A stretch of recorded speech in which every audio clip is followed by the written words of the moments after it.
ఈ ఎన్నికల్లో కాంగ్రెస్ పార్టీ ఓడిపోతే పార్టీ నాయకత్వ బాధ్యతల నుంచి ఆ పార్టీ అగ్రనేత రాహుల్ గాంధీ తప్పుకోవాలని ప్రముఖ ఎన్నికల వ్యూహకర్త ప్రశాంత్ కిషోర్ ఇదివరకే సూచించారు.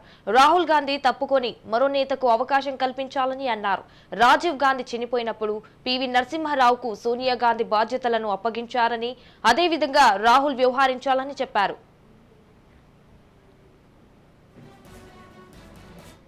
గత 10 ఏళ్లలో ఎలాంటి సక్సెస్ సాధించలేనప్పుడు ఒక బ్రేక్ తీసుకోవడంలో తప్పులేదని పీకే అన్నారు.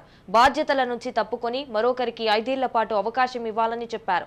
మీ అమ్మ సోనియా చేసిన విధంగానే మీరు కూడా చేయాలని అన్నారు. సక్సెస్ లేకపోయినా పెత్తనం చెలాయిస్తుండటం ప్రజాస్వామ్య విరుద్ధమని చెప్పారు. ఈ వ్యాఖ్యలను కాంగ్రెస్ పార్టీ చాలా లైట్ గా తీసుకుంది.